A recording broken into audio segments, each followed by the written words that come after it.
সেবা দেবেন। যেমন জন্মাষ্টমী যেদিনে হয় সেদিন আমরা কিন্তু প্রতিটি বাড়িতে, প্রত্যেকটি সনাতন ধর্মের বাড়িতে সেদিন কিন্তু কৃষ্ণকে আর রাধারানীর পাশে রেখে সেবাটাকে প্রদান করি না। সেদিন আমরা কৃষ্ণকে ছোট্ট গোপাল মনে করে সেবা দিই। কেন না, ওই দিন কৃষ্ণের জন্ম হলো। ওই দিনটা হচ্ছে বর্ষাকালের ভাদ্র মাসের কৃষ্ণপক্ষের অষ্টমীর তিথি। তার মানে প্রত্যেকটি বাড়ির মানুষ ওই দিন কৃষ্ণের শুভ জন্মদিন মনে করছে। তার জন্মদিন মানে শিশু বালক, তাই জন্য আমরা তার জন্য আলাদা করে শিশু পুত্রের জন্য নানান ধরনের খাবার আয়োজন করেছি। কিন্তু আপনি যদি প্রতিটা দিনই ভগবানকে শিশু বলে মনে করেন, প্রত্যেকটা দিন ভগবানকে আপনার পেটের ছেলের মতন করে সেবা দিতে শেখেন, তাহলে আপনি 30টা দিনই কিন্তু ভগবানকে সেবা দেবেন। তাতে ভগবানের কাছে আপনার পবিত্র অপবিত্র, সূচি অসুচি এই বিচার কিন্তু থাকবে না।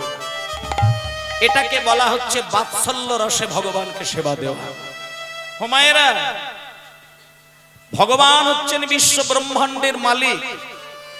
দেখবেন যারা একটু নবাবী চালে ঘোরে না, যারা একটু নবাবী চালে ঘোরে, অনেক আছেন একটু নবাবী চাল দেখায়, যারা একটু নিজেদেরকে নবাবী চালে ঘুরে বেড়ায়, তারা যদি নরম গদিতে শুতে যায় আপনার একটা বালিশে ঘুম এসে যায়।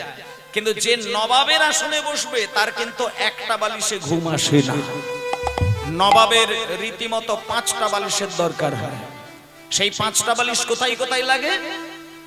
যিনি সম্রাট হবেন, যিনি নবাব হবেন, যিনি রাজা হবেন, তার 5টি বালিশ লাগে।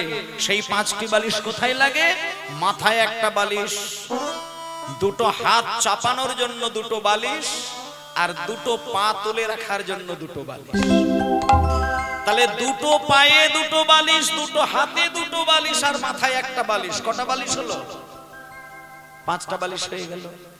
তেমনি আপনার হৃদয়ের মধ্যে যদি সুন্দর করে বিছানাটা তৈরি করে সেখানে যদি 5টা রসের বালিশ দিয়ে সাজাতে পারেন, 1 নম্বর হচ্ছে শান্ত, দাস্য, সখ্য, বাৎসল্য আর মধুর। এই পঞ্চরসের বালিশ দিয়ে যদি আপনি বিছানাটা পাততে পারেন, আর সেখানে যদি চোখের জল দিয়ে ব্যাকুল প্রাণে তাকে ডাকতে পারেন, বিশ্ব ব্রহ্মাণ্ডের মালিক ছুটে এসে আপনার হৃদয়ে হাত পা ছড়িয়ে তখন বিশ্রাম নেয়।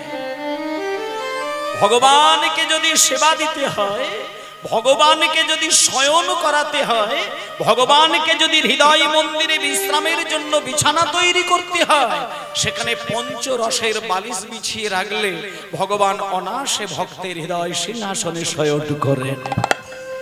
আচ্ছা, আজকে এইভাবেই মায়েরা মনে করুন, আজকে আপনাদের এই গ্রামটা নবদ্বীপ ধাম, আর এই নবদ্বীপ ধামে আজকের এই পবিত্র যে স্টেজ, যে বাসর, এটাকে আজকে শ্রীবাসের অঙ্গন মনে করে নেন। কারণ মনের ক্ষমতার থেকে তো অন্য কিছুর ক্ষমতা নেই। মন অনেক কিছু করতে পারে মায়েরা, মন অনেক কিছু করতে পারে। মন মনে করলে স্বর্গকে নরক তৈরি করে দিতে পারে, আবার নরককে স্বর্গও তৈরি করে দিতে পারে। এই যে কীর্তন শুনতে বসেছেন আপনারা, সবাই কি অন্তর ভিজিয়ে কীর্তন শুনছেন? বলা যাবে না। কীর্তন শোনে হাজার ব্যক্তি, কিন্তু মন প্রাণ ভিজিয়ে দিয়ে পাগল হয়ে শুনবে হয়তো জনা কয়। সকলের ভাবের আবেগ তো এক স্তরে থাকবে না। সেই একদিনকে একটা ঘটনা ঘটেছিল না, মানে একজন ইংলিশে এমএ করেছে, তো তাই সে জীবনের একটা ইচ্ছে ছিল যে চাকরি তো আমার হবেই, কিন্তু জীবনের সমস্ত বছরগুলো কেটে গেল, চাকরি পেল না। চাকরি পেল না বলে সে বেটা মদ খাওয়া শুরু করে দিয়েছে। আর এমন মদ খাওয়া শুরু করেছে, রাত দিন ড্রেনের ধারে পড়ে থাকে, রাস্তার ধারে পড়ে থাকে। তা একদিনকে তার পাশ দিয়ে যাচ্ছিলেন একজন মাস্টার মশাই। তা মাস্টার মশাই যেতে যেতে বলছে, এ শ্যামল, শ্যামল। কে? বাবা ঠাকুর। হ্যাঁ বাবা ঠাকুর, এখানে শুয়ে আছিস কেন রে? তখন শ্যামল মনের দুঃখে বলছে, বলে বাবা ঠাকুর, সারা জীবন লেখাপড়া শিখলাম, চাকরি বাকরি জুড়লো না, সেই জন্য মনের দুঃখে আমার আর ভালো মানুষ সাজতে ইচ্ছে করে না, সেই জন্য মনের দুঃখে আমি মাতাল হয়ে গিয়েছি। বলে আচ্ছা মাতাল হয়েছিস তো, চাকরি পাস নেই তো, শোন দুঃখ ঘোচানোর জন্য চল একটু ওই কীর্তন হচ্ছে আমাদের পাশের গ্রামে, কীর্তন শুনতে চল। শ্যামল তখন বলছে কীর্তন? হ্যাঁ চল, হরিনাম হরিনাম হরিনাম, হরিনাম যদি শুনিস তোর শান্তি আসবে, চল হরিনাম শুনতে চল। এই বলে মায়েরা দেখুন, বেটা শ্যামল ওই বাবা ঠাকুরের হাত ধরে কীর্তন শুনতে আসছে। এখন রাস্তা দিয়ে যেতে যেতে যেতে যেতে যেতে যেতে যেতে যেতে রাস্তার ধারে একটা কলা বাগান পড়ে গিয়েছে। কলা বাগানের ভেতরে একটা টুনটুনি জ্বলছে। এবার শ্যামলের নাকে গন্ধ চলে গেছে যে ওই কলা গাছের ভেতরে, বাগানের ভেতরে টুনটুনি জ্বলছে, ওখানে আমার একটু যাবার প্রয়োজন আছে। তা শ্যামল তখন বলছে বাবা ঠাকুর আপনি হরিনাম হরিবাসরে গিয়ে একটা জায়গা রাখুন, আমি 5 মিনিটের মধ্যে ওখানে যাচ্ছি। এই বলে বাবা ঠাকুরকে পাঠিয়ে দিল। ও বেটা বাগানে ঢুকে মদের অর্ডার দিয়ে দিল। মদের অর্ডার দিয়ে দিয়েছে, মদের গ্লাস হাতে ধরেছে, মদে চুমু দিতে যাবে, এমন সময় দেখলো ওই মদের দোকানের একটা খুঁটির মধ্যে একটা রাধা কৃষ্ণের ছবি। বেটা মাতাল হলে কি হবে, যেই মদ খেতে গিয়ে ওই রাধা কৃষ্ণের ছবিটা দেখেছে অমনি চৈতন্য জেগেছে, সর্বনাশ। এতদিন ভাবতাম আমি মদ খেতাম, কিন্তু আজকের দিনটা আমার মনে হচ্ছে মদ তো আমি খাচ্ছি না, মদ তো আমাই খাচ্ছে। আমি যদি মদ খেতাম, আমার ইচ্ছে ছিল আমি কীর্তন আসরে গিয়ে কীর্তন শুনবো, কিন্তু কই আমার ইচ্ছাতে তো আমি হরিবাসরে আসতে পারলাম না, আমাকে মদের ইচ্ছাতে মদের দোকানে ঢুকতে হলো। এই বলে রাধারানীর চোখের দিকে, কৃষ্ণের চোখের দিকে তাকাচ্ছে, আর বেটা মদ হাতে ধরা রইল, মদ খেলো না। মনে মনে ভাবছি এতক্ষণে বোধহয় আমার গুরু বাবা এত কীর্তন শুনে ফেলেছে, এই বোধহয় গৌরচন্দ্রিকা হলো, এই বোধহয় এই পালা হলো, এই লীলা হলো। এই চিন্তা করতে করতে করতে করতে তার আর মদ খাওয়া হলো না। আর যিনি বাবা ঠাকুর হরিবাসরে এসেছেন সে তো একবারে সামনে বসেছে, বেটা সামনে বসেছে, আর যিনি কীর্তনিয়া তিনি একটা পালা ধরেছেন। কিন্তু সেদিনের পালাটা হয়তো গুরু বাবার পছন্দ হয়নি।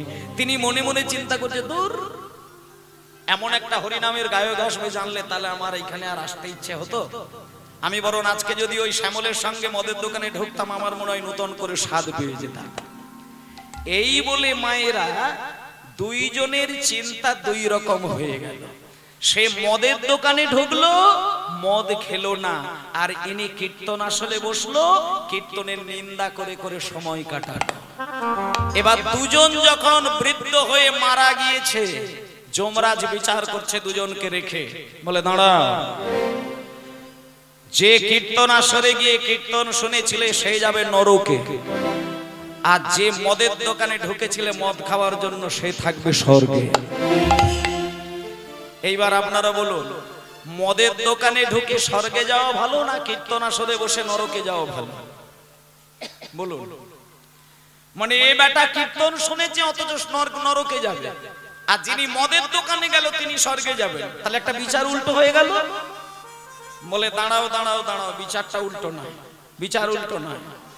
আসলে এখানে ঘটনাটা ঘটেছে কি, যিনি কীর্তনের শ্রোতা তিনি কীর্তন আসরে বসে বসে মনটাকে এমন একটা জায়গায় নিয়ে গিয়েছিল, স্বর্গের মধ্যে বসেছেন কিন্তু মনে মনে নরক সৃষ্টি করেছেন।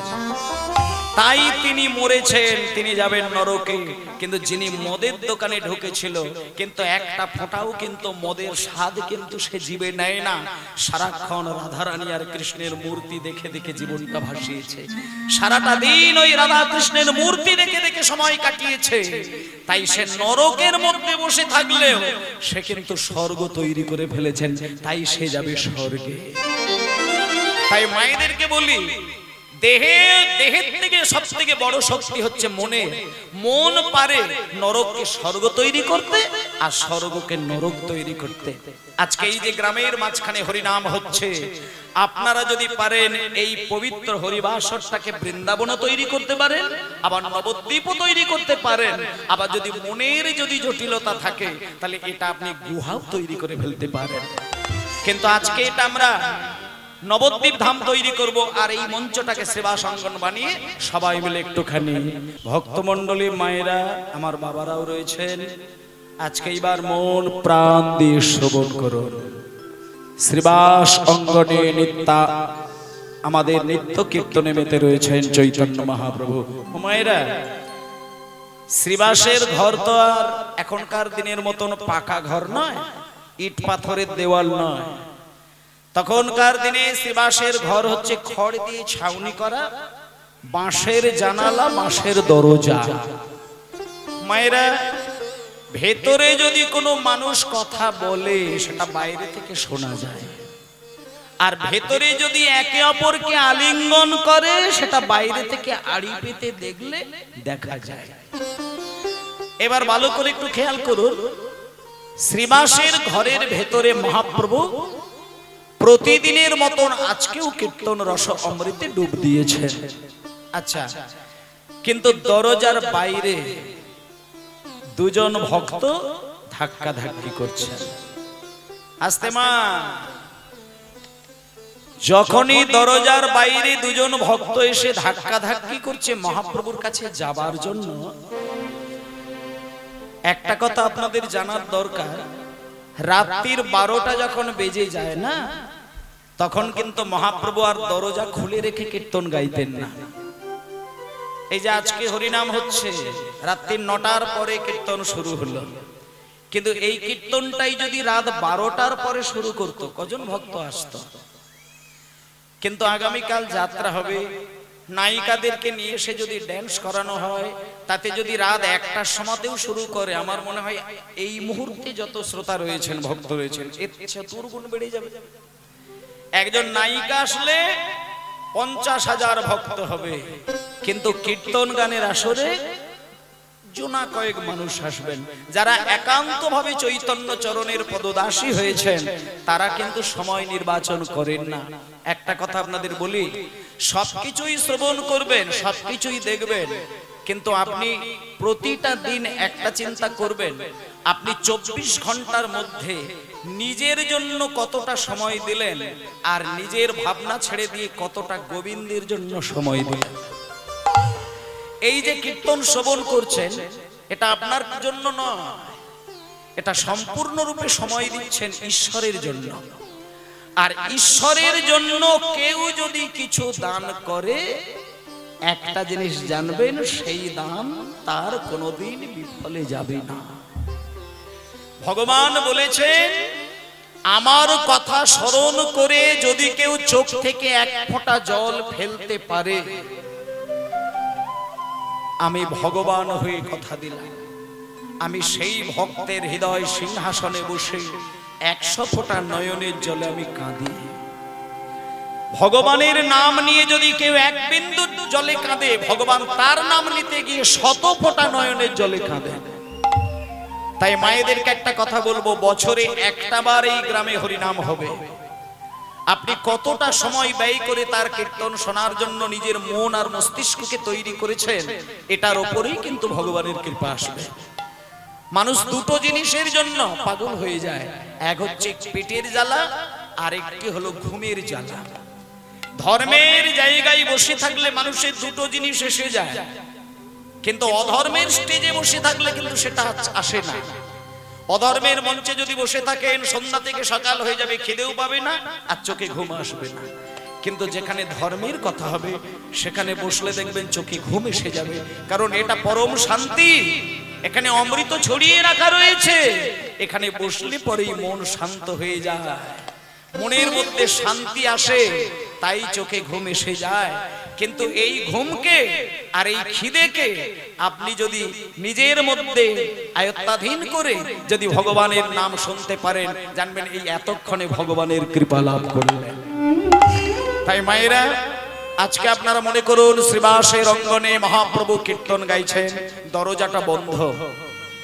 যেই দরজা বন্ধ, বাইরে এক মায়ের পেটের 2 ভাই। কি বললাম মায়েরা? এক মায়ের পেটের 2 ভাই, মানে এক মায়ের পেটের 2 ভাই, তারা সংসার করবে না।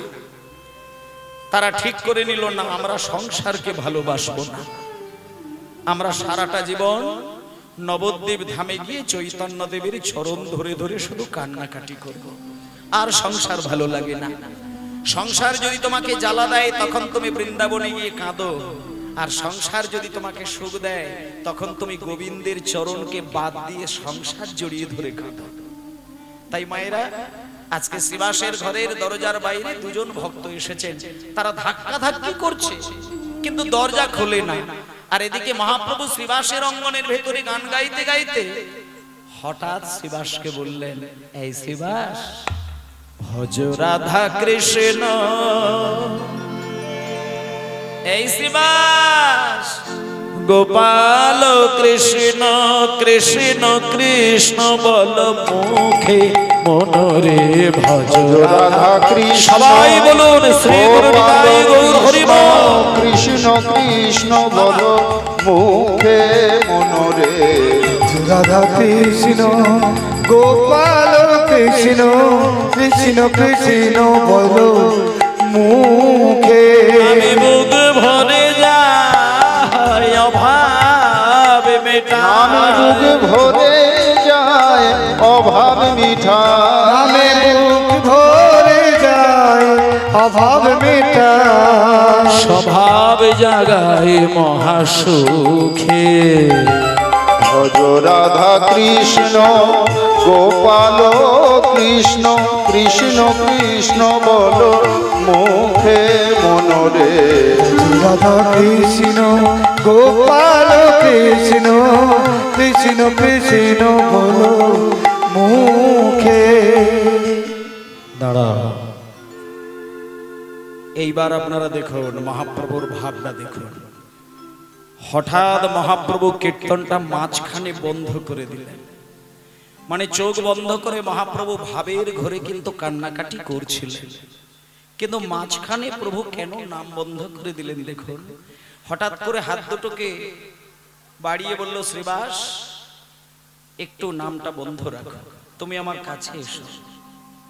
শ্রীবাসকে যখনই নাম বন্ধ করি কাছে ডেকেছেন, শ্রীবাস পণ্ডিতের মনে মনে একটা দুঃখ এসে গেল। মনে মনে ভাবছেন, প্রভু তুমি যদি কাউকে একবার হৃদয়ে ডেকে নাও তাকে তো তুমি কষ্ট দাও ঠাকুর।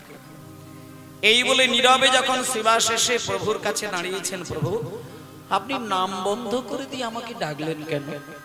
তুমি কাছে এসো, আমি তোমায় একটা কথা বলি।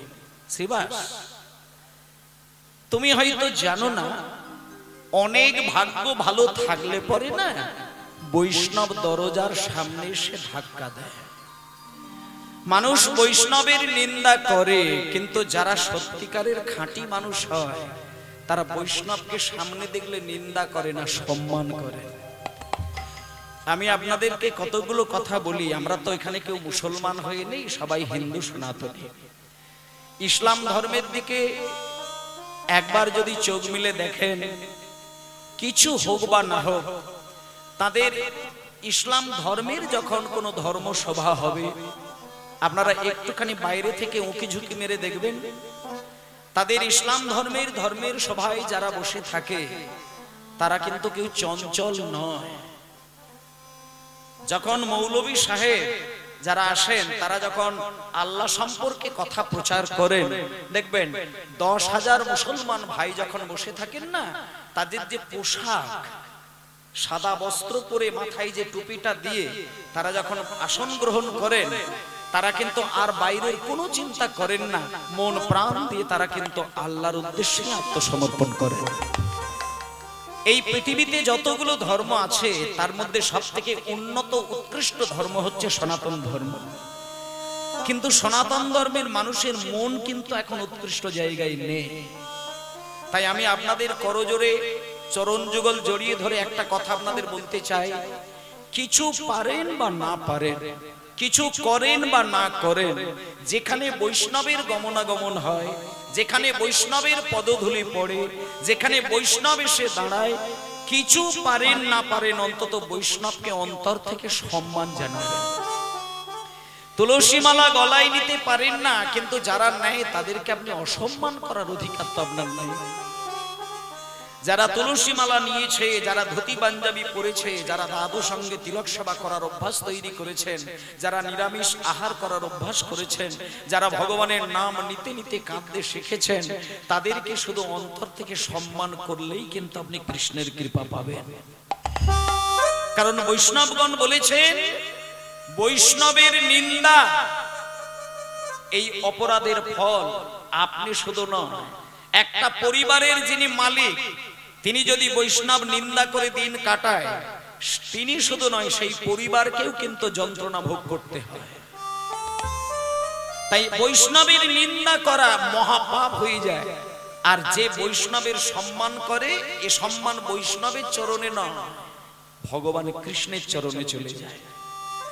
আজকে যখন শ্রীবাসকে ডাকলেন, শ্রীবাস পণ্ডিত হাত জোড় করে বললেন, প্রভু আপনি নাম বন্ধ করে দিয়ে কেন আমায় ডাকলেন প্রভু? শ্রীবাসকে বলছে, শ্রীবাস তুমি কাছে এসো, কাছে এসো। এই শ্রীবাস, তোমার ভাগ্যটা যে এত পরিষ্কার, এত ভালো, এটা আমি জানতাম না।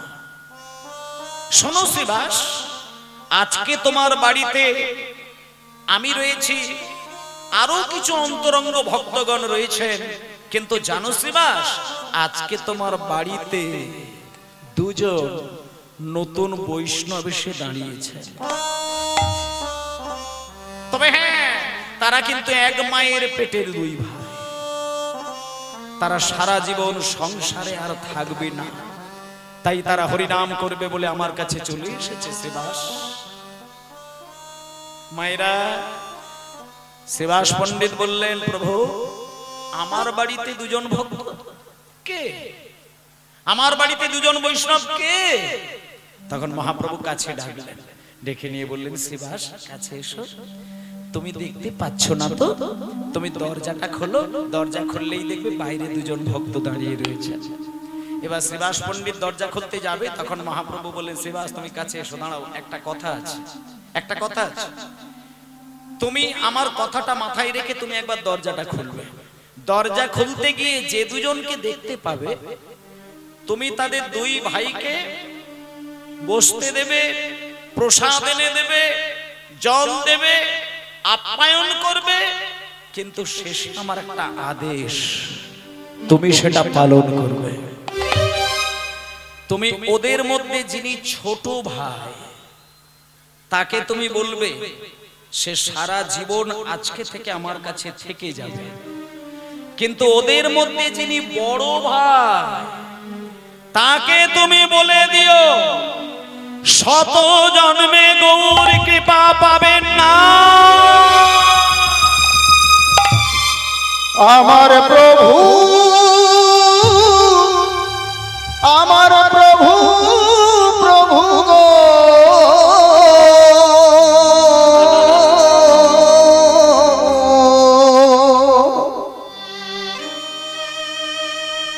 মায়েরা,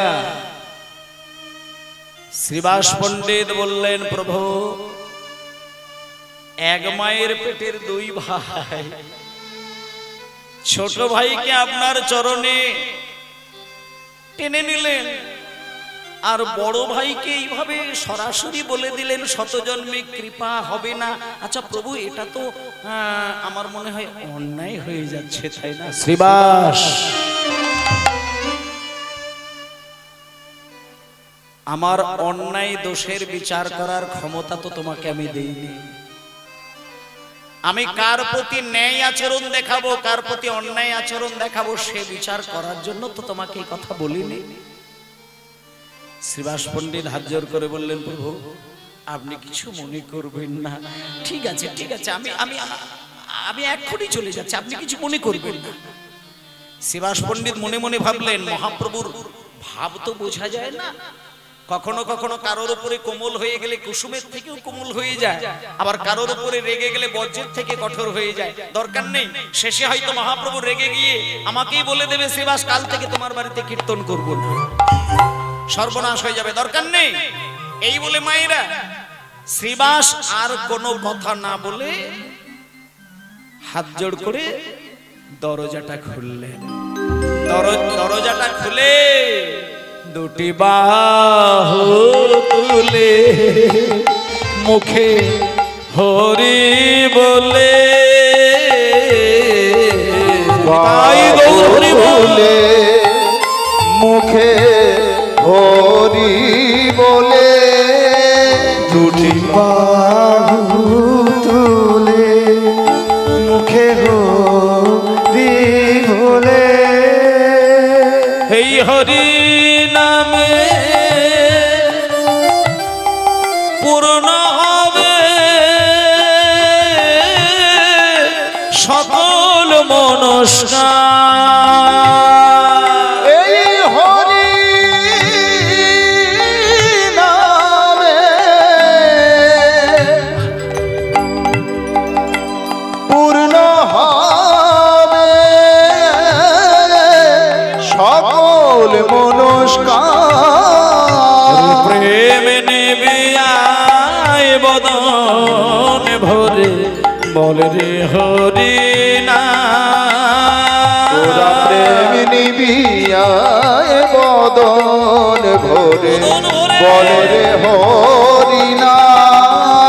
প্রেম নেবে আয় বদন ভরে বলে রে হরি না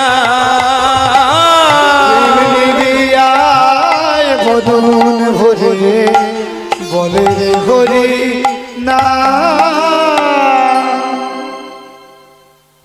নিতাই গৌরী প্রমানন্দে হরি বল হরি বল হরি বল। আচ্ছা মায়েরা দেখুন ছবির মতন করে দেখো হোমা যেই দরজাটা শ্রীবাস পণ্ডিত গিয়ে খুলেছে না, যে দুজন এক মায়ের পেটের ভাই তারা তো সামনেই দাঁড়িয়েছিলেন, যেই দরজা খুলেছেন শ্রীবাস পণ্ডিত বললেন জয় গৌর হরি জয় গৌর জয় গৌর হরি। জয় গৌর। আপনারা কে এসেছেন?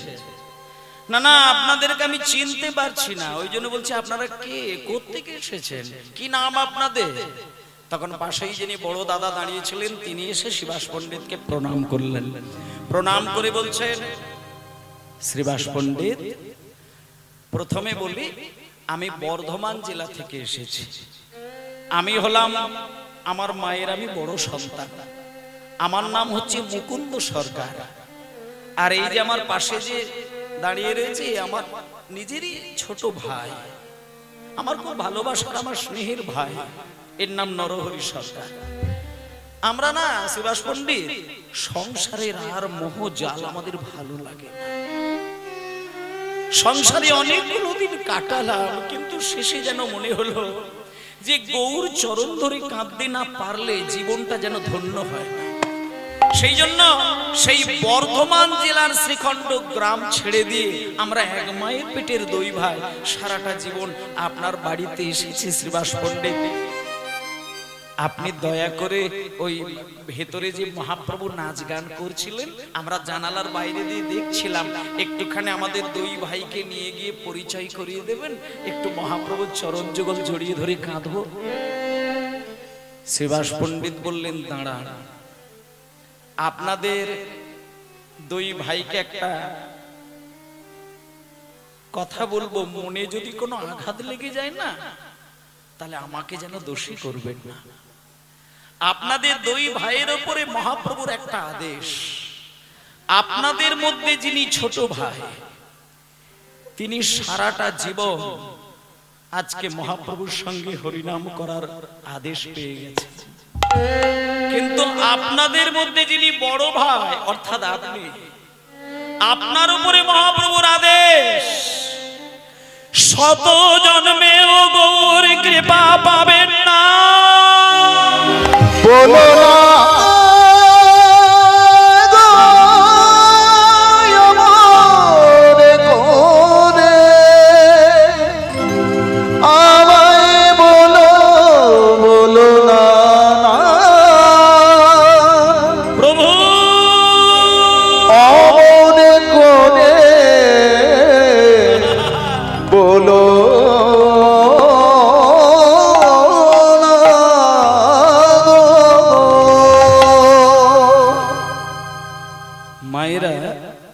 একটুখানি খেয়াল করে দেখুন, ওমা, একই মায়ের পেটের দু ভাই যদি সেই বর্ধমান জেলা থেকে কেঁদে কেঁদে হরিনাম করবে বলে নবদ্বীপ ধামে এসে আছাড় খেয়ে পড়েন, আর মহাপ্রভু যদি স্বয়ং নিজে মুখে বলে দেয় ছোট ভাইকে আমি কৃপা করে দিলাম আর বড় ভাইকে শত জন্মেও কৃপা করব না, একটু ভেবে দেখুন তো, এখানে যারা গৌর ভক্ত আছেন তারা একটু ভেবে দেখবেন, শত জন্মে কৃপা করবে না এই কথাটা যদি একজন গৌর ভক্তের কানে যায় ভেতরটা কিরকম হয়?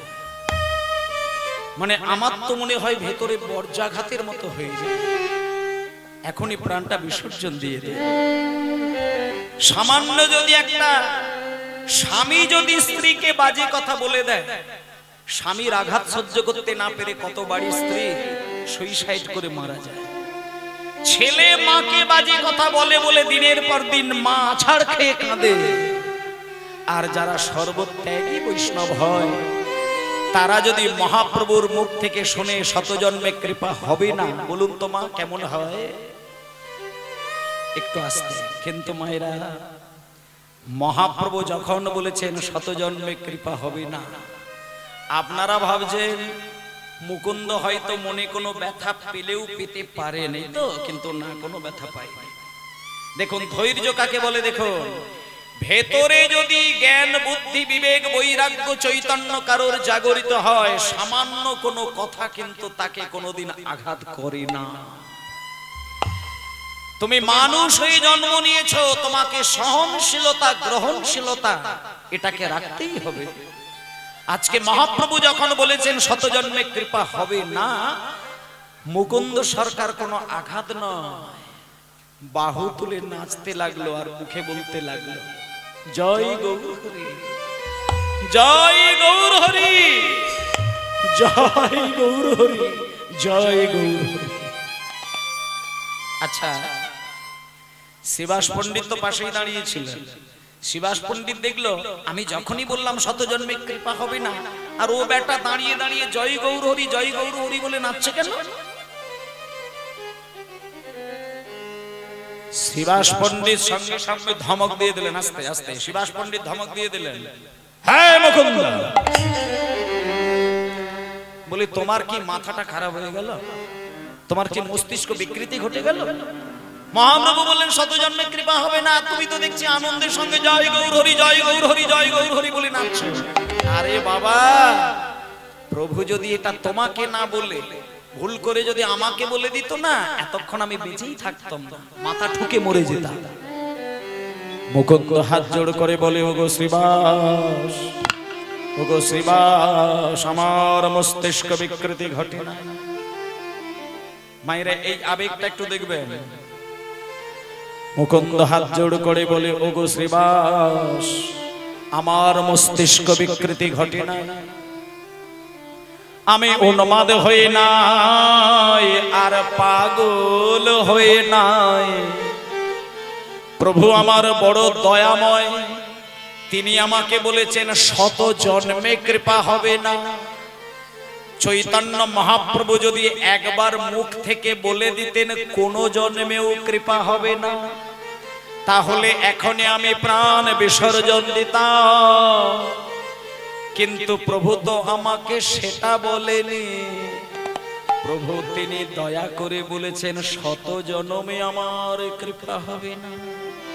তাই 100 জন্মে মহাপ্রভুর কৃপা আমি নাইবা পেলাম, 100টা জন্ম না হয় আমি কেঁদে কেঁদে কেঁদে কেঁদে কেঁদে কেঁদে পার করে দিতে পারবো। কিন্তু 100 জন্ম যেদিন আমার সমাপ্ত হয়ে যাবে, তখন মহাপ্রভুকে ছুটে এসে 101 জন্মে গৌর কৃপা পাবো। তাই গৌর হরিব 101 জন্মে গৌর কৃপা পাবো। শত জন্ম না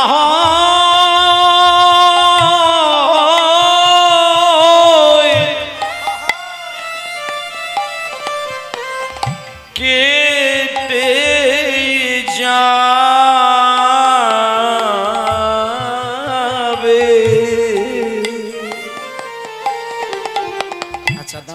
একটুখানি দাঁড়াও মায়েরা, শোনেন ধৈর্যটা কাকে বলে একটু আপনারা দেখুন। এক জন্মে যদি আমরা কিছু না পাই তাতে আমরা অস্থির হয়ে যাই। এই যে আমরা জন্ম পেয়েছি, গত জন্মে আমরা কি ছিলাম আপনি এখানে বসে চোখ বন্ধ করে বলতে পারবেন? বলতে পারবেন না। তাহলে আগামী জন্মে কি হবে এটা বলতে পারবেন? সেটাও বলতে পারবেন না। তাহলে এই সামান্যই একটা জন্মের মধ্যে আমরা দুঃখকে বইতে পারি না, কিন্তু সুখকে কিন্তু বইতে পারি। তাহলে এই জন্মেই যদি আমরা কষ্ট পাই তাতে আছাড় খেয়ে ভগবান ভগবান বলে কাঁদি। কিন্তু আজকে মুকুন্দ বললেন 100 জনম আমি কেঁদে কেঁদে পার করব, কিন্তু 100 জনম যেদিন আমার বাদ হয়ে যাবে, শেষ হয়ে যাবে, মহাপ্রভুর কথা অনুসারে 101 জনম যেদিন আসবে সেদিন তো মহাপ্রভু আমার কাছে এসে কৃপা করবেন। মায়েরা, ভেতরে মহাপ্রভু কান দিয়ে কিন্তু কথাগুলো শুনছিলেন। ভেতর থেকে মহাপ্রভু নিজেকে কিন্তু আর ধরে রাখতে পারলেন না। দরজাটা খুলে বাইরে এসে শ্রীবাসকে মুকুন্দকে বুকে জড়িয়ে ধরলেন। মুকুন্দ, এই মুকুন্দ, আমি তোমাকে বললাম 100 জন্মে কৃপা হবে না, তুমি কিনা বললে 100 জন্মে কৃপা না হলে 101 জন্মে কৃপা হবে। আসলে তোমার হৃদয়ের ভেতরে যে এত বিরাট একটি ধৈর্য, এটা আসলে না আমি জানতাম, সাধারণ মানুষ কিন্তু এগুলো জানতো না। সাধারণ মানুষকে জানানোর জন্য আমি তোমাকে এই কথাটা বলে আঘাত দিয়ে দিলাম, আর তুমি আঘাত পেয়ে আজকে এই কথাটা মুখ দিয়ে বার করলে। যখনই বলেছে আঘাত দিয়ে দিলাম, তখন মুকুন্দ হাত জোর করে বলছেন, প্রভু আপনার কথায় তো আমি কোনো আঘাত পাইনি প্রভু, আপনি আমাকে আঘাত দিয়েছেন এই কথা বলছেন কেন? এই তো আপনি আমায় কৃপা করলেন, শুধু আমাকে এইটুকু কৃপা করুন, সারাটা জীবন যেন আপনার চরণ জড়িয়ে ধরে কাঁদতে পারি। তখন মহাপ্রভু বললেন, মুকুন্দ আমি তোমাকে কৃপা করব, তুমি আমার কটা কথা শুনবে, কিছু মনে করবে না তো? কিচ্ছু মনে করবে না? শোনো, এক মায়ের পেটের 2 ভাই যদি সন্ন্যাসী হয়ে যায় না, মা বাবার হৃদয়ে কিন্তু ব্যথা লাগবে। বড় ভাইয়ের উপরে সংসারের দায়িত্বটা একটু বেশি বেশি করে এসে যায়। যে বাড়িতে 4টে ছেলে আছে, যে বাড়িতে 2টো ছেলে আছে, যে বাড়িতে 10টা ছেলে আছে, দেখবেন বড় ছেলের উপরে সংসারের ভারটা তুলনামূলকভাবে অন্য ছেলেদের তুলনায় বেশি পড়ে যায়। আজকে মহাপ্রভু মুকুন্দকে বুকে জড়িয়ে ধরে বলছেন, মুকুন্দ তোমার ছোট ভাই তো তোমার স্নেহের ভাই, ও আমার কাছে থাক, কিন্তু তুমি যে বাড়ির বড় ভাই, সংসারের দায়িত্ব যে তোমার হাতে, তুমি যদি সংসার ছেড়ে দিয়ে হরিনাম করো লোকে ভয় পেয়ে যাবে। তুমি একটা কাজ করো, তুমি আমার কাছ থেকে হরিনামটা নিয়ে গিয়ে তুমি বরং তোমার গ্রামে ফিরে যাও। ফিরে যাও, ফিরে যাও শ্রীখণ্ডে, ফিরে যাও, ফিরে যাও শ্রীখণ্ডে, ফিরে যাও, ফিরে যাও, ফিরে যাও শ্রীখণ্ডে, ফিরে যাও, ফিরে যাও, ফিরে যাও শ্রীখণ্ডে, ফিরে যাও, ফিরে যাও, যাও, যাও, ফিরে যাও, ফিরে যাও, যাও, যাও, ফিরে যাও, ফিরে যাও, যাও, যাও, ফিরে যাও, ফিরে যাও, যাও, যাও, ফিরে যাও, ফিরে যাও, ফিরে যাও শ্রীখণ্ডে, ফিরে যাও, ফিরে যাও, ফিরে যাও শ্রীখণ্ডে, ফিরে যাও।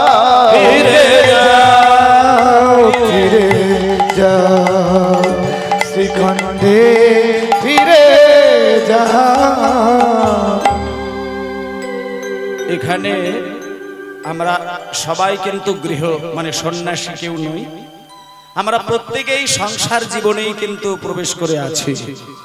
একটু আস্তে মায়েরা, সংসারী মানুষের ক্ষেত্রে কেমন করে ভজন সাধন করার দরকার আজকে সেটা মুকুন্দ সরকারকে মহাপ্রভু শিখিয়ে দিলেন। মহাপ্রভু মুকুন্দকে বলছেন, মুকুন্দ আমি তোমাকে কেমন করে ভগবানকে ডাকতে হবে সেটা আমি তোমাকে দেখিয়ে দিচ্ছি, শুনে নাও। তোমার ছোট ভাই আমার কাছে থাক, তুমি বড় ভাই তুমি বেরিয়ে যাও। প্রথম কথা হচ্ছে আমি তোমাকে যে হরিনামটা দিলাম এটা তুমি বাড়িতে গিয়ে দাঁড়ে দাঁড়ে গিয়ে প্রচার করবে। এক নম্বর কাজ হচ্ছে তোমার বংশে একটা গোপীনাথ রয়েছে, সেই গোপীনাথের পুজোটা আজকে থেকে বন্ধ যেন না যায়। আপনারা মায়েরা বিভিন্ন জায়গায় বিভিন্ন তীর্থে তো বেড়াতে গেছেন, এখানে যারা যারা বৃন্দাবন, দ্বারকা, মথুরা, হস্তিনাপুর বিভিন্ন জায়গায় যারা বেড়াতে গেছেন তাদের ক্ষেত্রে বলবো এই বাংলার মাটিতেই এমন এমন কিছু মহামূল্যবান কিছু জায়গা রয়েছে যারা এখনো পর্যন্ত তার সন্ধান পাননি। আমি একটা পবিত্র জায়গা বলে দেবো, আপনারা সেই জায়গায় একটু ঘুরে আসবেন। আজকে মায়েরা মুকুন্দ সরকারকে বলল তোমার গ্রামের মধ্যে দেখবে একটা এইরকম একটা গোপীনাথের বিগ্রহ রয়েছে, ওটা তুমি আজ থেকে নিজ দায়িত্বে সেবা দেবে। আর 2 নম্বর কাজ হচ্ছে তোমার বংশের চিকিৎসা করা, মানে কবিরাজি চিকিৎসা করে মানুষকে সুস্থ করে দেওয়া, এটা তুমি নিত্যদিন করে যাবে। তাহলে কটা কাজ দিলাম? গোপীনাথের সেবা করা, কবিরাজি চিকিৎসা করা, দাঁড়ে দাঁড়ে গিয়ে হরিনাম বিতরণ করা, আর সংসারী কাজ করে সংসার শান্তি। আচ্ছা ঠিক আছে, ঠিক আছে, জয় নিতাই, নিতাই গৌর হরি বল, গৌর হরি বল।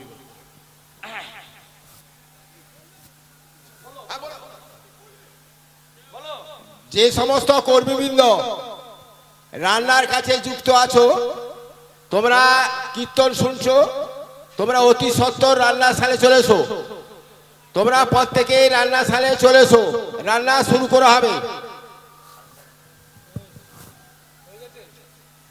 বাহ, ঠিক আছে, জয় নিতা। যারা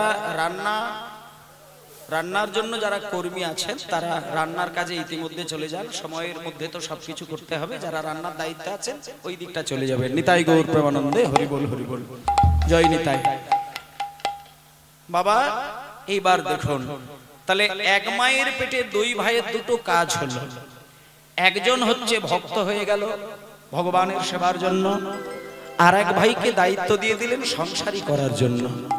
এইবার যে মুকুন্দ সরকার মায়েরা বর্ধমান জেলায় ফিরে গিয়ে সংসার করছেন, দাঁড়ে দাঁড়ে গিয়ে হরিনাম বিতরণ করছেন, আর গোপীনাথের সেবা করছেন এবং কবিরাজ চিকিৎসাও করছেন, আজকে সেই মুকুন্দ সরকার এমন চিকিৎসার পদ্ধতি মায়েরা সারা বাংলায় মুকুন্দ কবিরাজের নাম ছড়িয়ে পড়ল। ডাক্তার যখন রোগ সারায়, রোগীর কাছ থেকে কম বেশি হলেও তার পারিশ্রমিকটা কিন্তু নেয়, কিন্তু মুকুন্দ সরকারের কিন্তু একটা নিয়ম আছে মায়েরা। আপনারা সেই মুকুন্দ কবিরাজের বাড়িতে যদি যান, আপনারা গিয়ে দেখে আসবেন। আমি 4 বার সেই জায়গায় গিয়েছিলাম। সেই শ্রীখণ্ড গ্রাম, আমি মুকুন্দ সরকারের যে গ্রামটা, সেই গ্রামে আমি 4টে বার গিয়ে দর্শন করে এসেছিলাম। আপনারা অবশ্যই যাবেন। আর যে বিগ্রহের কথা এখানে উল্লেখ হলো সেই বিগ্রহটাও কিন্তু এখনো রয়েছে, আপনারা দর্শন করে আসবেন। আজকে মুকুন্দ সরকার একটা নিয়ম তৈরি করে নিয়েছেন মায়েরা। কি নিয়ম? না, আমার কাছে যারা রোগের জন্য আসবেন, যারা টাকা পয়সা দেওয়ার ক্ষমতা থাকবে তারা পিছন দিকে গিয়ে বসবে, আর যাদের টাকা দেওয়ার ক্ষমতা নেই তারা আমার সামনে এসে বসবে। মানে উনি কিন্তু কবিরাজি চিকিৎসাটা ব্যবসার জন্য করতেন না, উনি কৃষ্ণের দাস মনে করে চিকিৎসা করে যেতেন। মানে কাউকে যদি চিকিৎসা করে সুস্থ করে তোলেন, তাহলে উনি মনে মনে ভাবতেন কৃষ্ণের দাসকেই আমি সেবা করে যাচ্ছি। এই বলে বলে একদিন দিন কাটায়। কিন্তু মায়েরা শুনে নিন, মুকুন্দ কবিরাজের কাছে এমন কোন রোগী নেই যে কিনা এসেছেন অথচ তার রোগ ধরতে পারে না। কিন্তু একদিনকে মুকুন্দ কবিরাজ দেখলেন তার নিজের সহধর্মিণী মানে স্ত্রী রাত্রির 12টার সময় আছাড় খেয়ে পাগলের মতো কাঁদছেন, কিন্তু নিজের স্ত্রীর কোনো রোগ ধরতে পারেনি। আমাদের জীবনের দশাও কিন্তু সেই রকমই হয়ে যায়, মানে সকলের চিকিৎসা করে বেড়ালো কিন্তু নিজের বাড়ির নিজের স্ত্রীর রোগটা, চোখের পাতা দেখলেন, হাতের নাড়ি দেখলেন, জীব দেখলেন, কিন্তু রোগ ধরতে পারল না। আছাড় খেয়ে স্ত্রী কাঁদতে শুরু করলেন।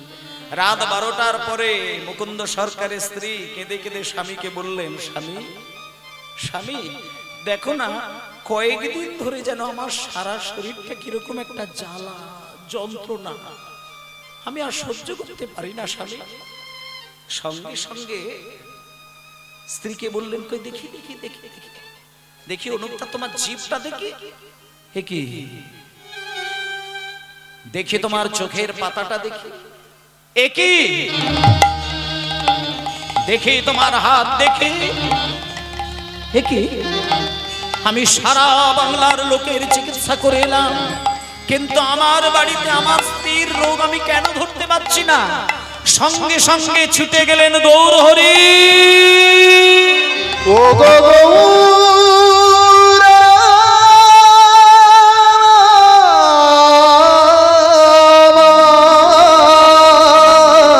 গৌরহরি আমায় বলে দাও, বলে দাও, ও গো হরি।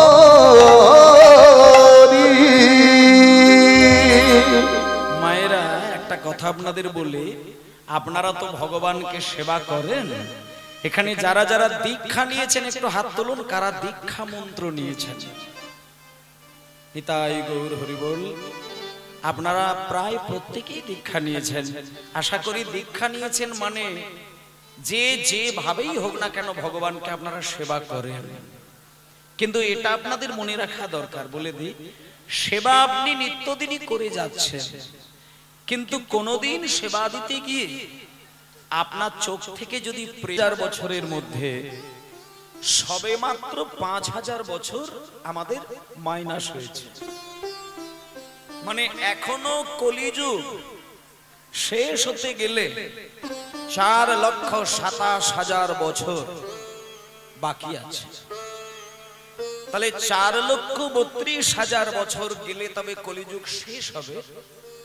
সবে মাত্র 5000 বছর বাদ গিয়েছে, এখনো বহু বাকি, বহু বাকি। এর মধ্যেই মানুষের মধ্যে ভগবানকে ডাকার যে একটা তীব্র বাসনা শুরু হয়েছে, এটা ভগবানের অশেষ কৃপা বলা যায়। তাই মায়েরা, কীর্তন গান যেখানে হবে, হরি নাম যেখানে হবে, ভগবানের সেবা যে জায়গায় হবে, আমরা যেহেতু মানুষ, আমাদের নিজ নিজ দায়িত্বটা এটাই থাকবে যে অন্যান্য কোনো জায়গায় আমরা মনটাকে যদি নাও বসাই, যেখানে ভগবানের কীর্তন হবে, ভগবানের নাম হবে, ভগবানের ধ্যান হবে, ভগবানের জপ হবে, সেই জায়গায় যেন আমার মনটা বসানো থাকে। এই দায়িত্বটা নিতে হবে, কারণ এই মনের যত্ন আর দেহের যত্ন ভগবানের কৃপা ছাড়া কোনোদিন সম্ভব হতে পারে না। কারণ একটা জিনিস হচ্ছে কি, টাকার মালিক হওয়া যায়, কিন্তু শান্তির মালিক কিন্তু হওয়া যায় না। অনেক মানুষকে দেখলে দেখা যাবে কোটি কোটি টাকার মালিক হতে পেরেছেন, বিরাট একটা রাজপ্রাসাদ তৈরি করেছেন, সোনার পালঙ্কে সবার মতন ক্ষমতা তৈরি করেছেন, কিন্তু দেখা যাবে যে সেই মানুষটা মনের যন্ত্রণা আর দেহের যন্ত্রণাকে নিবারণ করার মতন কোনো পরিস্থিতি তার হাতে নেই। তাহলে এই যে মনের যন্ত্রণা, দেহের যন্ত্রণা, এগুলো ত্রিতাপ জ্বালার মধ্যে থাকা একটি জ্বালা। তিনটে জ্বালা মানুষকে মৃত্যুমুখী করে দেয়। এক হলো আধি ভৌতিক, আর 2 নম্বর হচ্ছে আধি দৈবিক, আর তৃতীয় জ্বালাটি হলো আধি আধ্যাত্মিক। তা মায়েরা, আধি ভৌতিক জ্বালার মধ্যে যারা পড়েছেন তাদেরকে একটুখানি বলে দেই, প্রতিটা মানুষের জীবনে কোনো না কোনো দুঃখ আছেই আছে। এমন একটি মানুষকে খুঁজে পাবেন না যে মানুষটার জীবনে কোনো দুঃখ নেই, খুঁজে পাওয়া যাবে না। প্রত্যেকটি মানুষের দুঃখ আছে, হয় সেটা ভেতরে ভেতরে পায়, নয়তো পাঁচজন হয়তো জানতে পারেন, কিন্তু দুঃখ বিনা মানুষ হতে পারে না।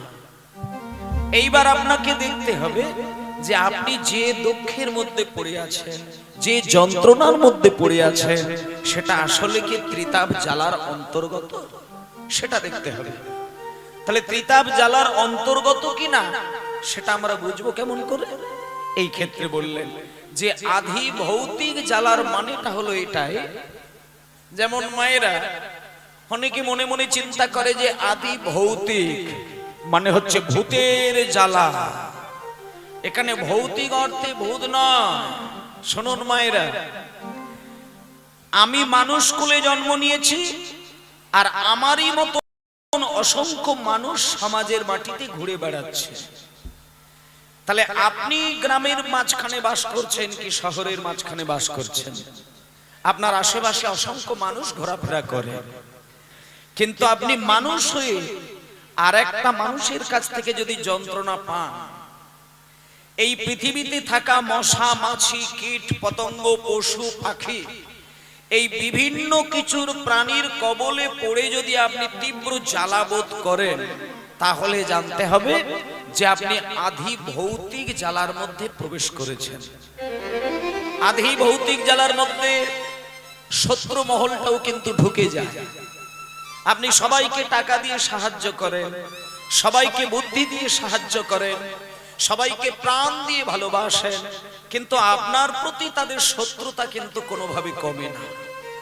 এই যে একটা মানুষ হয়ে মানুষের প্রতি শত্রুতা, মানুষ হয়ে মানুষকে আক্রমণ করা, একটা মানুষ হয়ে আর একটা মানুষের উপরে ঝাঁপতে পড়া, তাহলে আপনি যদি দেখেন যে কোনো মানুষ আপনার ক্ষতি করার জন্য ব্যতিব্যস্ত হয়ে যায়, কোন পশু যদি আপনাকে ক্ষতি করার জন্য ছুটে আসে, মশা মাছির কামড়ে যদি আপনার সংসারে রোগ ব্যাধিতে মৃত্যুবরণ হয়, তাহলে জানতে হবে আধি ভৌতিক জ্বালার মধ্যে আপনি পড়ে গিয়েছেন। তাহলে এইখান থেকেও যদি আপনাকে উদ্ধার হতে হয়, তাহলে কিন্তু সেখানে ভগবানের কৃপা ভিন্ন আর কিছুই হতে পারে না। আপনাকে মশা কামড়ে দিলে আপনার ডেঙ্গু হয়ে যাচ্ছে, কিন্তু জঙ্গলের মধ্যে যখন সাধু মুনি ঋষিগণ দিনের পর দিন খালি গায়ে বসে বসে নাম জপ করে, ধ্যান করে, তাদের গায়েও কিন্তু মশার কামড় দেয়, তাদের গায়েও কিন্তু কীট পতঙ্গ গিয়ে কামড় দেয়, সেই জঙ্গলেও কিন্তু পশু পাখি বিরাজ করে, কিন্তু সেই মুনি ঋষিদের ওই পশু পাখি কীট পতঙ্গ কোনো ক্ষতি করতে পারে না। কেন? যখন মন সেই প্রাণময় ভগবানের চিন্তার তরঙ্গে মিলেমিশে যায়, তখন এই প্রকৃতির মধ্যে থাকা পশু পাখি কীট পতঙ্গ যে কোনো প্রজাতির প্রাণী তার ক্ষতির দিকে ছুটে কেউ যায় না। এটা ভগবানের অশেষ কৃপা। তাই আপনি ভালো করছেন লোকে, কিন্তু মানুষ আপনার ক্ষতি করছে, এটা ভৌতিক জ্বালার অন্তর্গত। এটা এক নম্বর। আর দ্বিতীয় কথা হচ্ছে আধি দৈবিক। তাহলে দৈবিক কথার মানে কি? দৈব দুর্বিপাক জনিত মানুষের যে তীব্র জ্বালা, তাকে বলা হচ্ছে আধি দৈবিক। মনে করুন বন্যায় আপনার ক্ষতিগ্রস্ত হয়ে গেল, মনে করুন বহুদিন বৃষ্টি হয়নি, খরা পড়েছে, সেই খরায় অন্য কারোর ক্ষতি হলো না, কিন্তু আপনার ক্ষতি হয়ে গেল। তাহলে এই যে বন্যায় ক্ষতি হয়ে যাওয়া, খরায় ক্ষতি হয়ে যাওয়া, বৃষ্টিতে বন্যায় ভেসে গিয়ে মানুষের প্রাণ চলে যাওয়া, এইগুলোকে বলা হচ্ছে আধি দৈবিক। মানে দৈব দুর্বিপাক জনিত মানুষের যে একান্ত ভাবে বেদনা, এটাকে বলা হচ্ছে আধি দৈবিক। আচ্ছা, তাহলে বাকি থাকলো আর একটি, সেটা কি না আধি আধ্যাত্মিক বা আত্মিক। এবার আধ্যাত্মিক জ্বালাটি আমাদের কাছে খুব গুরুত্বপূর্ণ একটি বিষয়। এই জায়গাটা একটু বিশেষ করে বাড়ির মায়েরা একটু মন দিয়ে শুনবেন। দেখবেন আপনি সব দিক থেকেই পরিপূর্ণ মাত্রায় বিরাজ করছেন। আপনার স্বামীর রোজগার বলুন, জমি জায়গা বলুন, গাড়ি বাড়ি বলুন, দামি শাড়ি পরে ঘুরে বেড়ানো বলুন, সবকিছুই রয়েছেন, কিন্তু মানসিক যন্ত্রণা আর দৈহিক যন্ত্রণা আপনার জীবন থেকে যেন কোনোভাবেই সরতে চায় না। তাহলে এই যে মানসিক জ্বালা আর দৈহিক জ্বালা মানুষকে ক্রমশ নিম্ন দিকে ধাবিত করে, এটাকে বলা হচ্ছে আধ্যাত্মিক বা আত্মিক জ্বালা। জয় জয়।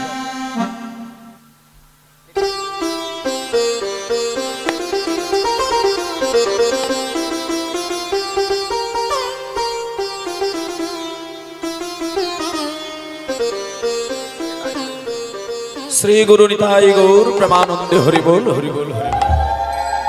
বেশ, আচ্ছা, একটুখানি মনিটরটা আমার, মানে সবই ঠিক আছে তোমার, একদম কোনো বলার নেই, মনিটরটা আমারটা শুধু একটু কম করবে, হালকা করে, হালকা করে কম, হালকা মনিটরটা কম, বাকি ঠিক আছে। জয় নিতাই। আরো কম, একটু রিভাবটা হালকা থাকবে, ভলিউমটা কমবে। জয় নিতাই। বেশ, নিতাই গৌর হরি বল গৌর হরি বল গৌর হরি বল। আচ্ছা বেশ বাবা, তাহলে আমরা মানুষ হয়ে একটা জিনিস আজকে জানতে পারলাম যে টাকা পয়সা সোনাদানা গয়না কাটি রোজগার করাটাই মানুষের কাছে অলংকার নয়। কয়েক বছর আগে আমাদেরকে করোনা পরিস্থিতি একটা দিক বুঝিয়ে দিয়েছিল যে টাকার থেকে সোনাদানার থেকেও মূল্যবান হচ্ছে সুস্থভাবে জীবন কাটানোটা। মানুষের দেহ আর মন যদি সুস্থ না থাকে, সেখানে টাকা পয়সা সোনাদানার গুরুত্ব কিছুই থাকে না। এটা আমাদেরকে বুঝিয়ে দিয়েছিল করোনা, যে সময় মানুষকে ঘরবন্দি করে রেখেছিল। তাই ও মায়েরা, এইগুলো মাঝে মাঝেই আমাদের মনে বাজাতে হয় যে আমি যদি ত্রিতাপ জ্বালার মধ্যে পড়ে থাকি, সেখান থেকে নিজেকে বার হতে হবে, তবে আপনি শান্তিতে বিরাজ করবেন। সংসারে যদি কোনো জটিলতা ধরা দেয়, ছেলের সঙ্গে বাবার একটা বিরুদ্ধ আচরণ, স্বামীর সঙ্গে স্ত্রীর একটা বিরুদ্ধ আচরণ, দাদুর সঙ্গে নাতির একটা বচসা, এই বাড়ির মধ্যে যদি দ্বন্দ্ব ঝগড়া একটা চলতেই থাকে নীরবে, সেই বাড়িতে কোনোদিন ভজন সাধনে স্থিরতা হতে পারে না। কারণ আগে দেখতে হবে মনের স্থির আছে কিনা। মন যদি কোনোভাবে ত্রিতাপ জ্বালার মধ্যে পড়ে গিয়ে নাচানাচি করে, সেই মনে কোনোদিন ভগবানের নাম বসতে চাইবে না। আপনারা খেয়াল করে দেখবেন, যখন আপনি খুন্তি নেড়ে নেড়ে রান্না করবেন, তখন আপনার মাথায় কিন্তু অশুভ চিন্তাগুলো আসবে না।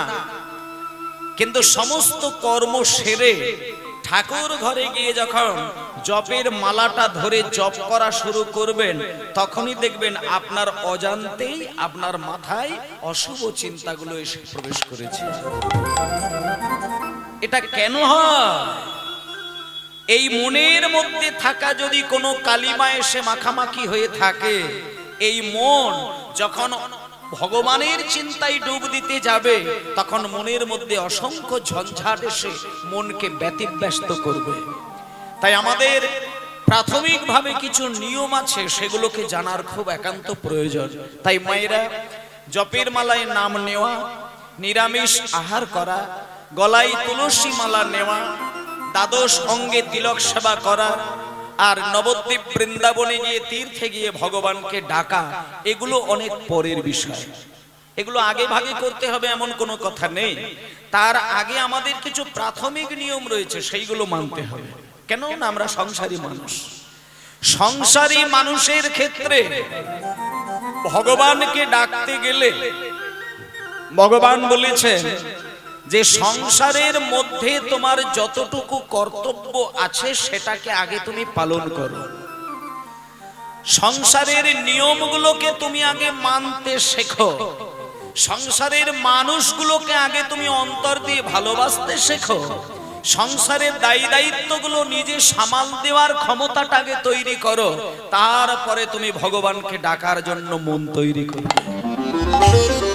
কারণ একটা জিনিস পরিষ্কার, সংসার যদি স্থির না হয় সেই সংসারে ভগবানের নাম কোনোদিন স্থির হতে পারে না।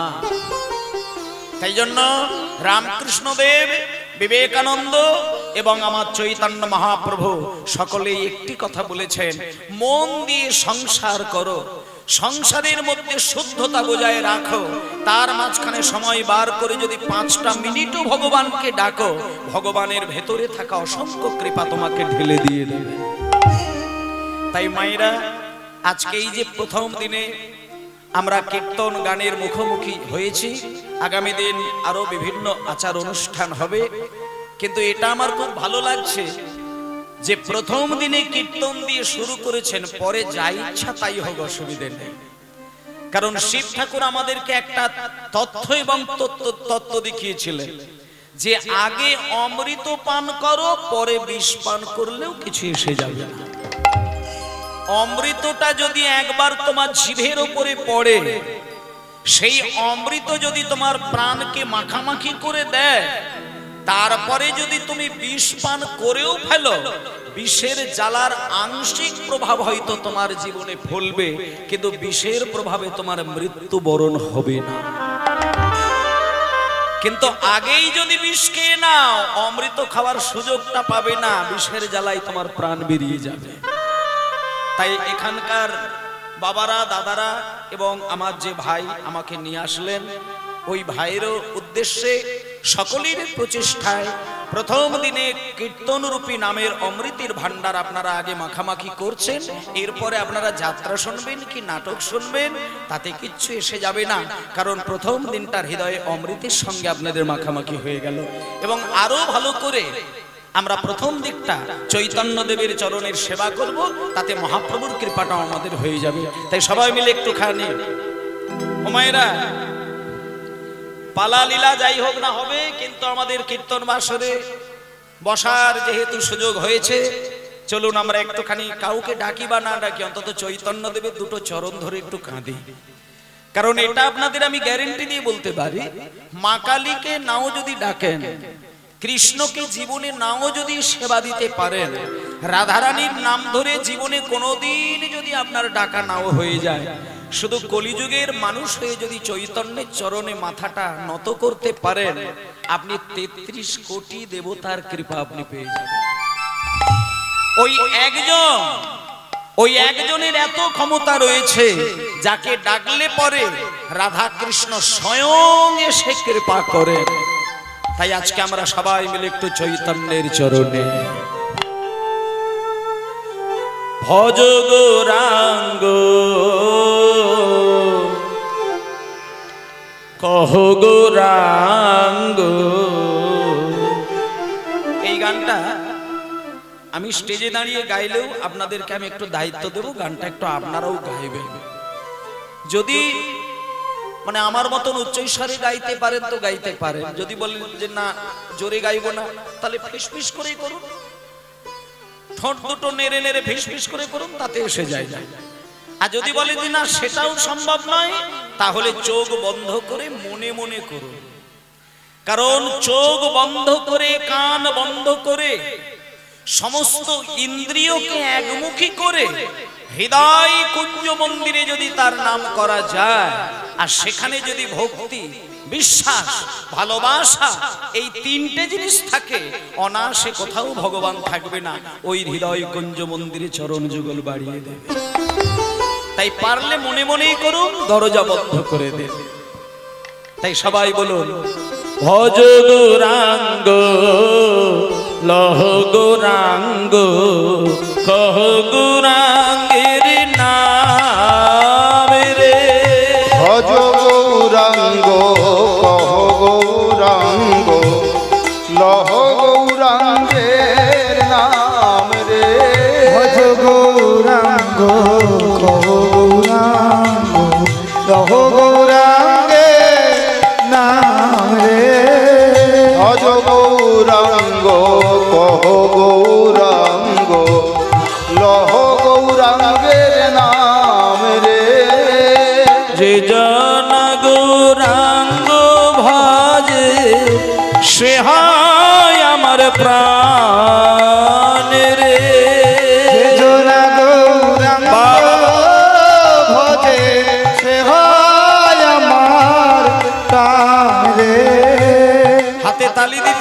সবাই মিলে সুন্দর করে। সেজনা গৌরাঙ্গ ভজে সে হয় আমার প্রাণ রে। সে জনাগো রাঙ্গ ভজে সে ভয় আমার প্রাণ রে। ভজ গৌরাঙ্গ কহ গৌরাঙ্গ লহ গৌরাঙ্গের নাম রে। ভজ গৌরাঙ্গ কহ গৌরাঙ্গ লহ গৌরাঙ্গে নারে। দিন গেলে হাগো রাঙ্গ যে বলে একবার রে। দিন গেলে হাগো গৌরাঙ্গ যে বলে একবার রে। দিন গেলে আগো রঙ্গ যে বলে একেবার রে। সে জনয় আমার হয় আমি হই তার রে। হে জনায় আমার হয় আমি হই তাহার রে। ভজ গৌরাঙ্গ কহ গৌরাঙ্গ লহ গৌরাঙ্গের নাম রে। ভজ গৌরাঙ্গ কহ গৌরাঙ্গ লহ গৌরাঙ্গের নাম রে। ভজ গৌরাঙ্গ ও গৌরাঙ্গ লহ গৌরাঙ্গে নারে। বাহ, সবাই মিলে শ্রী গুরু নিতাই গৌর প্রেমানন্দে হরি বল। আজকে ঠিক আছে, চৈতন্য মহাপ্রভু নবদ্বীপ ধামে শিবাস অঙ্গনে কীর্তন গাইছেন। মায়েরা, সচি মায়ের মতন করে যদি আপনারা গৌর হরিকে সম্মান করেন, ও মায়েরা আপনারাও পারলে সচি দেবী হতে পারেন। তবে হ্যাঁ, একটা কথা বলি, লালটু পেলটু বল্টু ঝন্টু নান্টু এইসব ছেলের মা হওয়া কিন্তু দুদিনের মামুলি বিষয়, কেমন? কিন্তু একটা কথা হচ্ছে কি, আমি যদি মনে করি যে লালটু কেলটু বল্টুর মা নয়, আমি হব নিমাইয়ের মা, আপনি হতে পারেন। কারণ নিমাই একটা কথা নিজের মুখে বলেছেন, আমি কোথাও থাকি বা না থাকি, আমি চারটি জায়গাতে সব সময় থাকি। সেই চারটি জায়গা কি মায়েদেরকে বলে দিচ্ছি, খুব ধ্যান দিয়ে কথাগুলো শুনবেন। কথা এমন ভাবে শুনতে অভ্যাস করতে হবে। আগেকার দিনে যখন রেডিও চলতো, রেডিও এখন বাড়িতে আছে নাকি? রেডিও বাড়িতে হয়তো আছে, সেটা বোকা বাক্স হয়ে গেছে, আর চলে না। কিন্তু এককালে রেডিওই ছিল মিডিয়ার শ্রেষ্ঠ একটা চরম জায়গা। মানে রেডিওর উপরে আর কথা ছিল না, বড় বড় কাঠের রেডিও। আর খেয়াল করে দেখবেন, যার বাড়িতে রেডিও থাকবে পাশাপাশি 4-5টা বাড়ির লোকজন এসে উঠোনে রেডিও চালানো থাকবে, সবাই মাথা নত করে রেডিও শুনবে। তা তখন মানুষের মনের আর বুদ্ধির ক্ষমতা এত স্থির ছিল, আমি নিজে স্বয়ং দেখেছিলাম।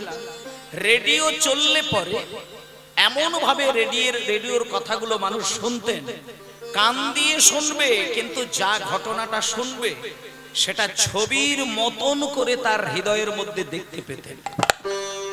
মানে আপনার শ্রবণ করার মধ্যে যদি আপনার অন্তরটাকে মেশানো থাকে, মায়েরা, যে কোনো জিনিস দেখলে পরে সেখানে যদি আপনার প্রাণ মেশানো থাকে, যে কোনো জিনিস শ্রবণ করলে পরে সেখানে যদি আপনার প্রাণের সমস্ত শক্তি মেশানো থাকে, তাহলে শ্রবণের দ্বারা আপনি ছবিটাকে কিন্তু হৃদয় পটে আপনি ধরতে পারবেন।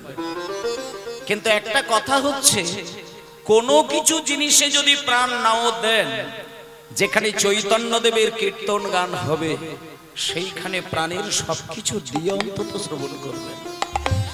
যেমন কৃষ্ণ বলেছিল, রে মায়েরা, ভগবান কৃষ্ণ সকলকে বলতেন, সখাগণদের বলতেন যে এই শ্রীরাম, এই সুদাম, সকালবেলা যখন আমরা খেলতে বেরিয়ে যাই, তখন আমাদের 9 লক্ষ ধেনু আমাদের সামনে সামনে ছুটে যায়।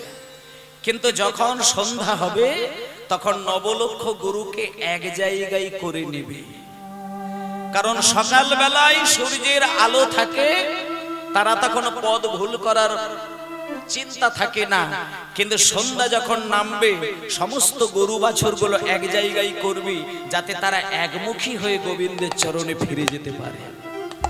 তত্ত্বের দিকে বলছে নবলক্ষ মানে এখানে 9 লক্ষ মানে আমাদের শরীরের মধ্যে থাকা 9টা দ্বার, মানে 9টা দ্বার দিয়ে আমাদের মনের শক্তি নদীকে ছুটে যায়। যেমন কানের 2টি ছিদ্র, নাকের 2টি ছিদ্র, চোখের 2টি ছিদ্র, এই নিয়ে হলো 6টি, আর মুখ এই 7, আর পায়ু উপস্থ। এই এত সুন্দর দেহ বৃন্দাবনের মধ্যে 9টা দ্বার রয়েছে। নবদ্বার দিয়ে আমাদের মন সারা জীবন ধরে ছুটে বেড়ায়, কিন্তু যেদিন আমাদের সারা জীবনের জীবন বেলাটা ঘনিয়ে আসে, তখন কিন্তু নবদ্বারকে ছড়িয়ে রাখলে আর হয় না। শোনুন মায়েরা, নবদ্বার সেদিন আর ছড়িয়ে থাকলে হবে না। নবদ্বারের মন সব একমুখী করতে হবে, যাতে আর কোনো দিকে মন যেন না যায়। নবদ্বার একমুখী করে আমাদেরকে এইবার যেতে হবে গোবিন্দ চরণে। তুমি সারা জীবন চোখ দিয়ে অসংখ্য জিনিস দেখলে, কিন্তু যেদিন তোমার যাবার সময় হবে সেদিন আর অন্যদিকে নয়ন দিও না। এইবার তোমার সমস্ত নয়নের দর্শন এবার তুমি গোবিন্দের চরণ পদ্মে বসিয়ে দাও। তুমি মুখ দিয়ে অনেক কথা বলেছো, কিন্তু যেদিন তোমার মৃত্যুর দিন আসবে আর মুখে তুমি অন্য কথা কিছু বলো না, সদাই ভগবানের নাম করে যাও। কানে তুমি অনেক কথা শুনেছো, কিন্তু যেদিন তোমার যাবার সময় হবে সবাইকে বলে রেখো, রে আমাকে আর কিছু শোনাস না, পারলে তোরা দোকানে প্রাণ ভরে ভগবানের নাম শুনিয়ে দিস। মায়েরা, যেদিন আমাদের মায়ের গর্ভে জন্ম হলো সেটা হলো আমাদের জীবনের প্রভাতকাল, আর সারাটা জীবন হচ্ছে আমাদের খেলা। আর যেদিন আমাদের সবকিছু ছেড়ে গোবিন্দের চরণে যেতে হবে সেদিন হলো আমাদের জীবনের সন্ধ্যাকাল। তাই ওমা একটা কথা আপনাদের বলে দিই, ভগবান এই বাবা, এই বাচ্চা বাচ্চা এই খোকা, তুমি এখানে আবার নাচ দেখিও না, যাও। মায়েরা, গৌর সুন্দর বলেছেন যে আমি কোথাও থাকি বা না থাকি, 4টে জায়গায় আমি নীরবে কিন্তু কান্নাকাটি করি। তাই গৌরাঙ্গ যে 4টি জায়গায় থাকেন, সেই 4টি জায়গায় যদি মা জননীগণ সেবা করতে পারেন, কাউকে পান বা না পান আপনার গৌর হরিকে কিন্তু পাওয়া হয়ে যাবে। সেই 4টি জায়গা কি কি একটু মন দিয়ে শুনবেন। শ্রীবাস অঙ্গনে, রাঘব ভবনে, নিতাই নরতনে, আর শচীর রন্ধনে। এবার আপনারা কোথায় গিয়ে গৌরাঙ্গকে সেবা করবেন সেটা আপনারা নির্বাচন করে নেবেন। যেমন 1 নম্বর হচ্ছে শ্রীবাস অঙ্গন। শ্রীবাস অঙ্গনটি কোথায়? নবদ্বীপ ধামে গেলে দেখবেন মহাপ্রভুর একজন পার্ষদ, যার নাম হচ্ছে শ্রীবাস। চৈতন্য মহাপ্রভু জীবনের সমস্ত সময়টা যতদিন তিনি নবদ্বীপে ছিলেন, শ্রীবাসের ঘরের মধ্যে গিয়ে পাগল হয়ে হরিনাম দিয়েছিলেন। শ্রীবাসের ঘরে মহাপ্রভু যখন হরিনাম করে, চোখ থেকে কত ফোঁটা যে জল গড়িয়ে যায় সেটা কাউকে ব্যাখ্যা দিয়ে বোঝানো যাবে না। এমনও দিন গেছে শ্রীবাসকে বুকে জড়িয়ে ধরে, ওই তো আমার কৃষ্ণ, ওই তো আমার কৃষ্ণ, এই তো আমার কৃষ্ণ, এই বলতে বলতে চোখ থেকে এত জল বিগলিত হয়েছে, মহাপ্রভুর চোখের জলে শ্রীবাসের অঙ্গ ভেসে গিয়েছে। তাই মহাপ্রভুকে যদি শ্রীবাসের ঘরের মধ্যে রেখে সেবা করেন, তাহলে সেইখানে আপনি শ্রীবাস পণ্ডিতের মতন পরম বৈষ্ণব হয়ে যাবেন।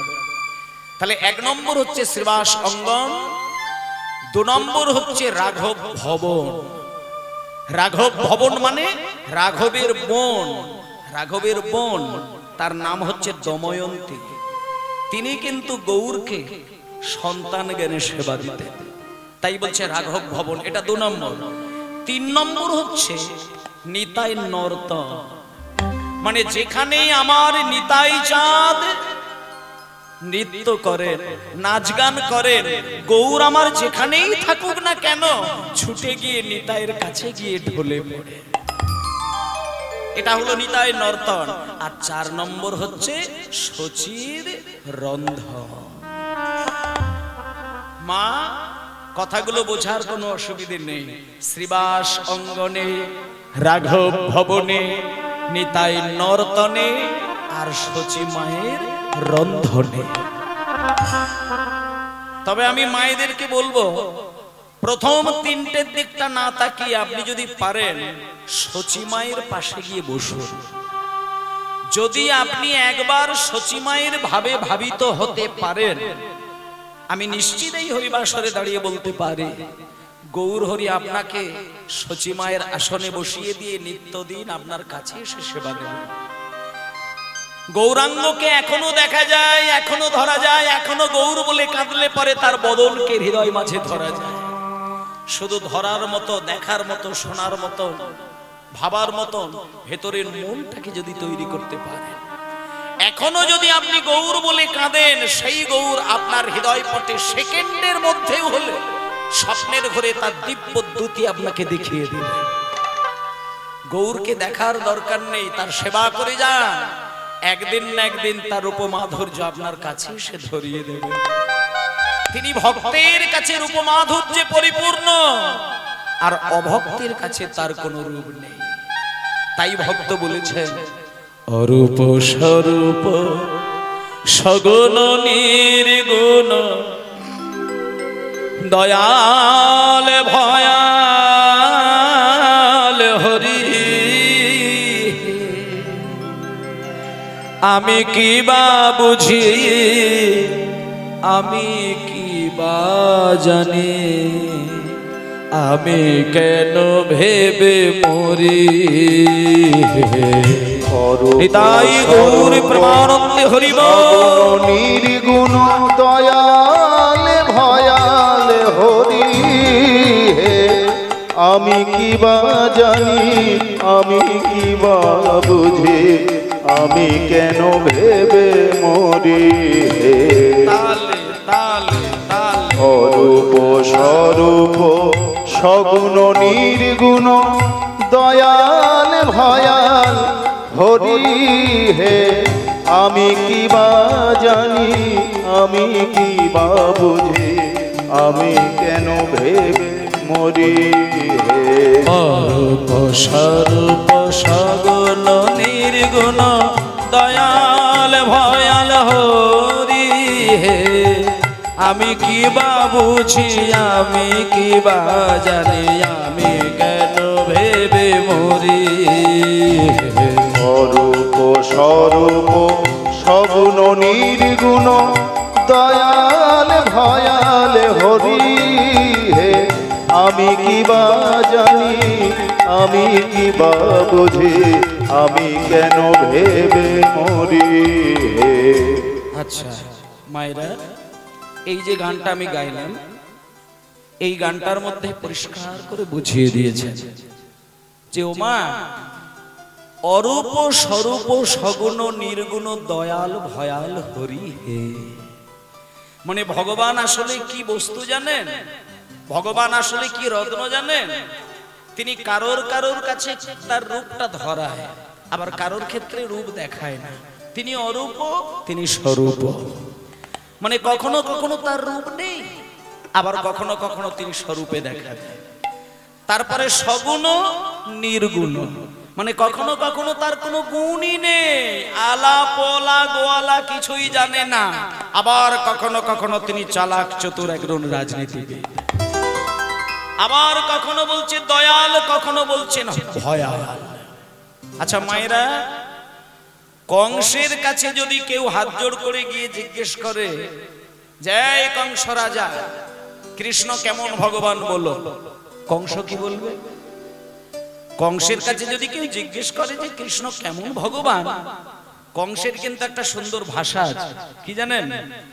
কংস শুধু একটা কথাই বলবে যে কৃষ্ণ একটা দুষ্টু ছেলে যে আমার রাতের ঘুমটাকে চিরকালের জন্য কেড়ে নিয়েছে। তাহলে কংসের কাছে কৃষ্ণ একটা দুষ্টু ছেলে, বাজে ছেলে, নোংরা ছেলে। কিন্তু রাধারানীর কাছে গিয়ে কেউ যদি প্রশ্ন করেন যে কৃষ্ণ আমার কেমন ছেলে, রাধারানী তাকে প্রাণ খুলে বলবেন কৃষ্ণ আমার একজন আস্বাদনীয় রসালো প্রেমিক ভগবান। তাহলে আপনি যাত্রার কাছে গিয়ে ভগবানের ব্যাখ্যা চাইলে ভগবান সম্পর্কে আপনি কিন্তু সঠিক ধারণা পাবেন নাই। একজন সুগার রোগীর কাছে গিয়ে যদি রসগোল্লার সন্ধান করেন, সুগার রোগী বলবে কি করে যে কোন দোকানে ভালো রসগোল্লা পাওয়া যায়?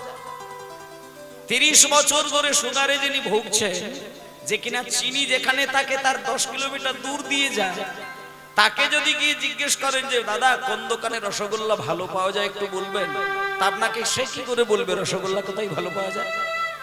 কিন্তু যিনি সারাদিনে 3-4 বার রসগোল্লা গপ গপ করে খায়, তার কাছে গিয়ে যদি জিজ্ঞেস করেন যে রসগোল্লা কার দোকানে ভালো থাকবে, সে আপনাকে সঠিক ঠিকানাটা দিয়ে দিতে পারবে।